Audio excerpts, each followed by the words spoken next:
Bonjour, je m'appelle Jessica Turquet-Pasco, je travaille au conseil départemental de la Haute-Vienne à la DSI. Ça fait maintenant 1 an et demi que je suis en poste et j'ai été spécialement mandatée pour faire une refonte du service API, donc Application Projet Ingénierie, par notre DSI, Monsieur François Saul, où nous avions pour idée donc de couper le service en deux entités. Une entité projet, pur projet, et une entité plutôt TMA, donc tierce maintenance applicative ou AMCO, mise en condition opérationnelle, pour toutes les applications qui sont déjà en place.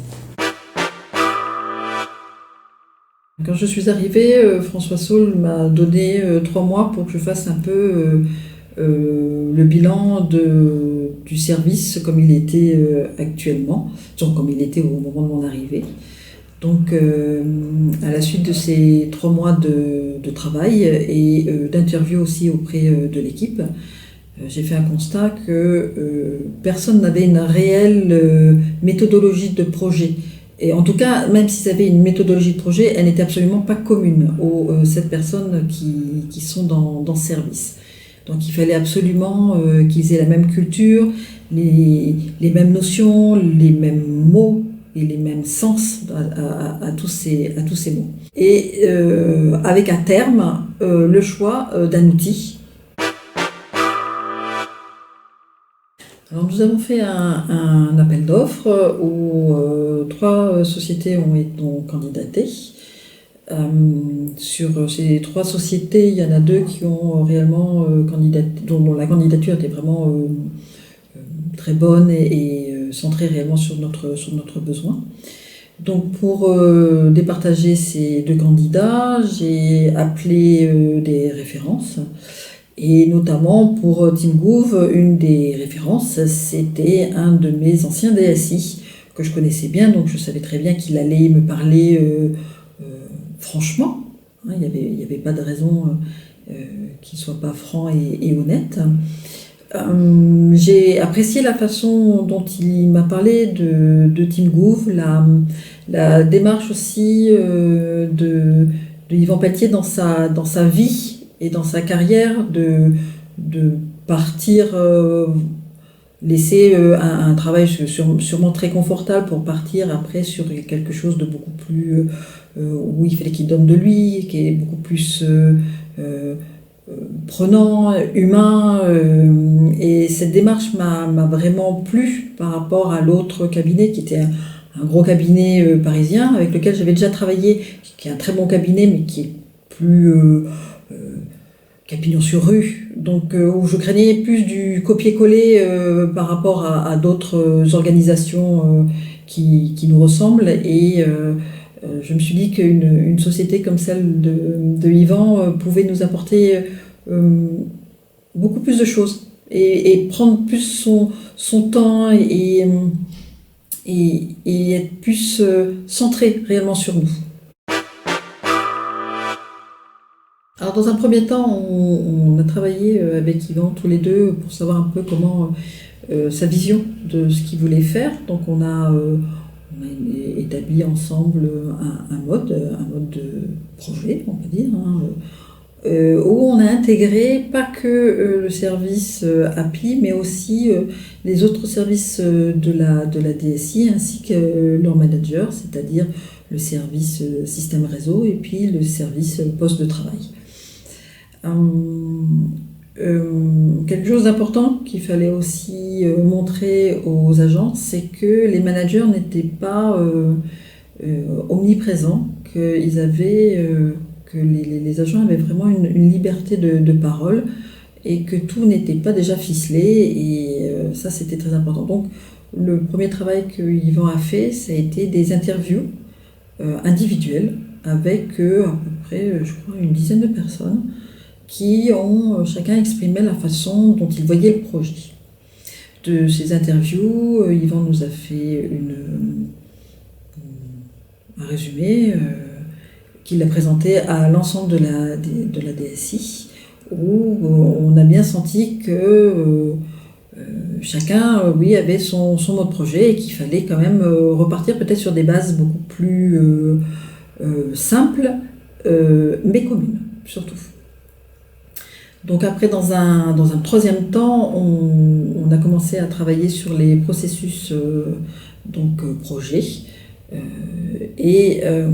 À chaque fois, on se réunissait tous et on travaillait chacun sur ce processus pour arriver au final à un rendu où dedans il y avait les livres blancs, les gabarits, mais surtout Yvan nous mettait en forme ce que nous avions dit et on en rediscutait à l'atelier suivant afin qu'on soit sûr de ce qu'on voulait et que ça sortait vraiment de la DSI. Voilà, c'était vraiment quelque chose qui nous ressemblait et c'était de cette façon-là, un peu collégialement, qu'on voulait aller.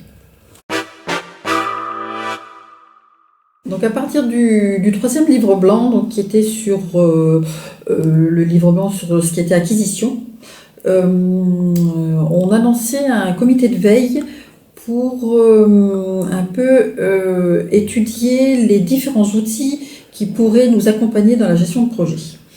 Donc Yvan est arrivé avec un document martyr, je veux dire, de différentes questions qu'on pourrait poser à des éditeurs afin d'avoir la même grille d'analyse et une note finale qui allait sur les questions techniques, mais les questions aussi de sécurité, de données, de support, etc. Voilà. Nous avons été 13 personnes à étudier ces outils qui allaient donc de l'agent chef de projet jusqu'au DSI qui a voulu aussi étudier un outil. Donc on avait au départ, je crois, une trentaine de solutions. Sur ces 30 solutions, on en a dégagé à peu près la moitié. Et puis pour des questions, on va dire, d'outils qui n'étaient pas forcément des outils toujours très centrés sur la gestion de projet. Des fois, c'était des outils comme du mind mapping ou des outils d'organisation, mais pas des outils vraiment sur le projet. Sur donc ces 30 ans, on en a gardé 13. On a mis ces 13 dans un chapeau et chacun a tiré complètement au hasard un outil à étudier. Le but, c'était qu'on appelle l'éditeur afin de lui poser toutes les questions que nous avions donc dans notre liste de questions sur notre document martyr. Il a fallu des fois, je vois pour ma part, j'ai appelé une fois l'éditeur, il m'a fait une démonstration, donc c'était un deuxième rendez-vous, et j'ai carrément eu un troisième rendez-vous avec un commercial qui m'a permis aussi d'affiner toutes les questions financières, de licence, qui sont quand même qui n'étaient pas forcément des questions purement sur le produit et la gestion de projet. Suite à ce travail, nous avons tous mis en commun nos études, et on a fait une shortlist. On a demandé à avoir une démonstration, mais de l'ensemble du comité de veille. Comme ça, nous avions tous le même niveau d'information. Et suite à ces 4 démos, nous en avons vraiment choisi 2. Pour avoir là des démonstrations beaucoup plus fines, avec des questions beaucoup plus pertinentes et beaucoup plus métiers. Et nous avons fini par faire un choix sur une solution. Donc les clés de réussite essentielles du projet, ça a été surtout que il fallait que ça soit vraiment un travail collégial, que c'était un travail qui ne devait pas sortir ou du chapeau du DSI ou du chapeau des managers des différents services de la DSI. On a vraiment travaillé tous ensemble et il n'y a pas eu Un pour parler plus fort que l'autre ou pour dire voilà, ça sera comme ci ou ça sera comme ça.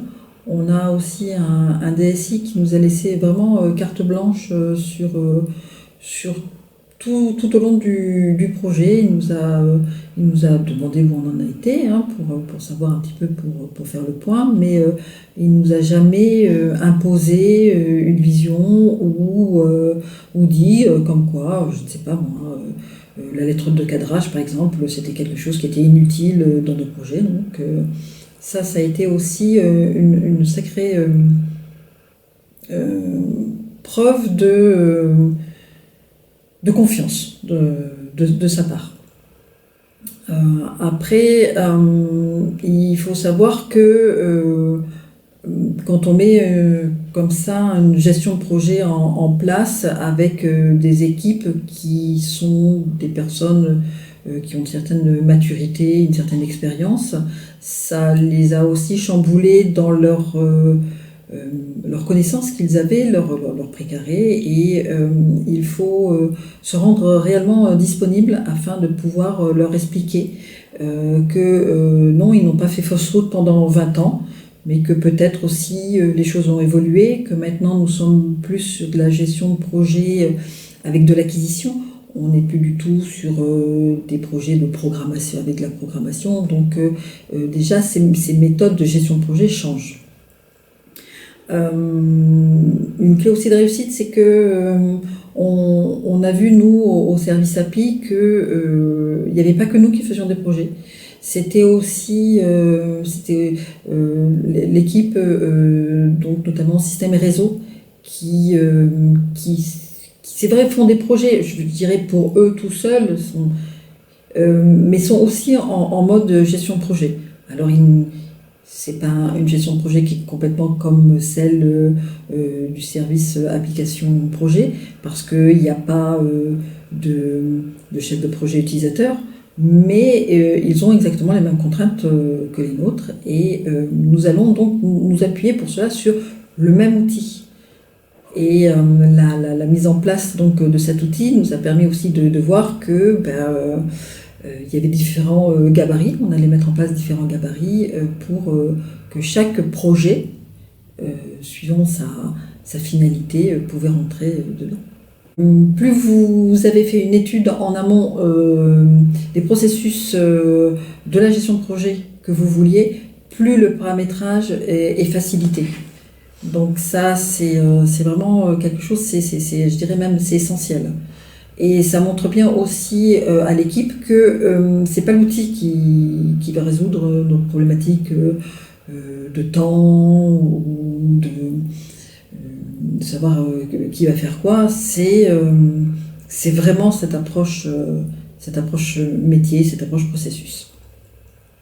Et puis, ce qui est aussi, pour une fois, c'est aussi la DSI a pris soin d'elle-même.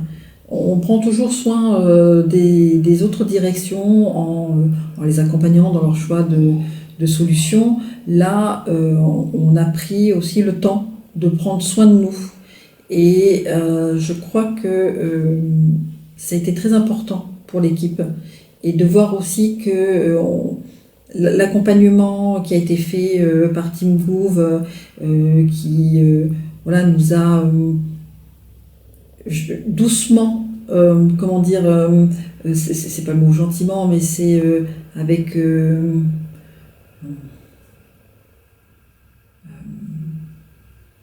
gentillesse, sans brusquerie, nous a vraiment amené à dire réellement ce dont nous avions besoin, ce dont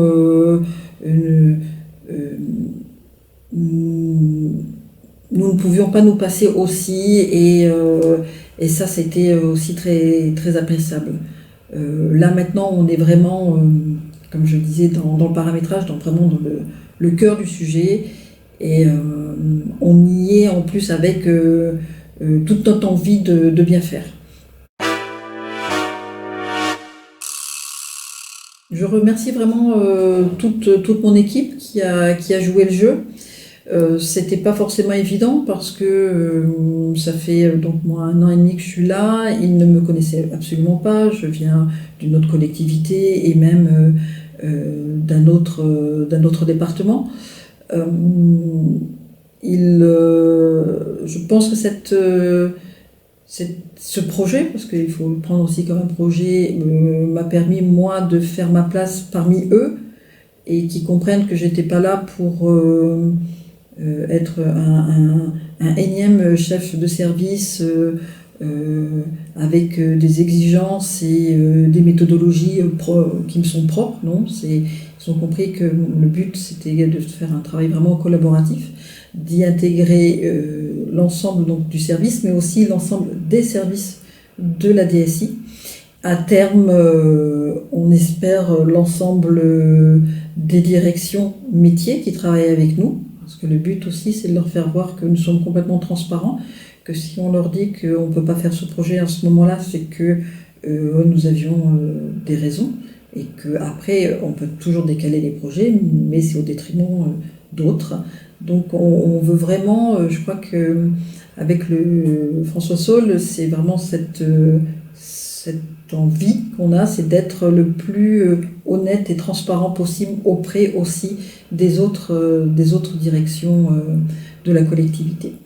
Maintenant, bien sûr, j'ai aussi remercié Team Gouv parce que sans Yvan, ben moi non plus, je pense que je ne serais pas là parce que il a été aussi facilitateur. Il a il a eu les moments pour parler aux différentes personnes de la DSI sans les managers, donc aussi sa liberté aussi à lui. Je crois que ça a été important dans cette gestion de projet.